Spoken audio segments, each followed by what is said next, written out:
औज़ुबिल्लाहिमिनश्शैतानिर्रजीम बिस्मिल्लाहिर्रहमानिर्रहीम। अभी 24 घंटे भी नहीं गुजरे कि जो मैंने आपको 40 घंटे की वीडियो अभी अपलोड की थी की इलेक्ट्रिक के बारे में, लेकिन मुझे अभी तक कोई जवाब नहीं मिला और मैं जवाब का मुंतज़िर हूँ। अनटिल नाउ मैं जवाब का मुंतज़िर हूँ कि ये कसूर क्या है कि कराची के अवाम या कराची के अवाम में मतलब भर्तियाँ किसी ने नाअहल लोगों की हुई हैं। ये मसला क्या है कि कराची के अवाम, अभी फिर खबर आ गई है जनाब कि कराची में बादल आ गए और बिजली गायब हो गई। तो क्या कराची की आवाम को किस्मत का लिखा समझ के कबूल कर लेना चाहिए या कोई जिम्मेदार है भी सही?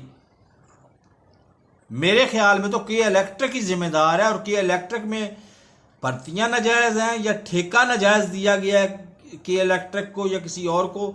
कोई ना कोई यहाँ पे प्रॉब्लम है, या तो अवाम का फॉल्ट है या फिर के इलेक्ट्रिक का फॉल्ट है। ये कुंडे जो लगाए जाते हैं ये अवाम का भी फॉल्ट हो सकता है ना। तो कम से कम बिल आखिर कोई ना कोई बता तो दे।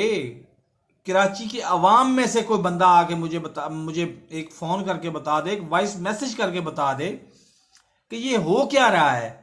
हाँ, आए रोज कराची की अवाम जो है ना वो बिजली के बगैर बैठे होते हैं। हबस उधर बहुत ज्यादा है, बारिश के बाद बिलखसूस हबस बहुत ज्यादा हो जाती है, और बहुत सारी मसाइब हैं। बेरोजगारी है, महंगाई हद से तजावज कर चुकी है।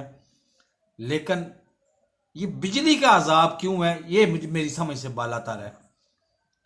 तो अभी भी मैं जवाब का मुंतजिर हूं। मेरे चैनल को सब्सक्राइब करें, साथ लगे बेल आइकन को दबा के ऑल नोटिफिकेशन को ऑन कर दें। अल्लाह हाफिज।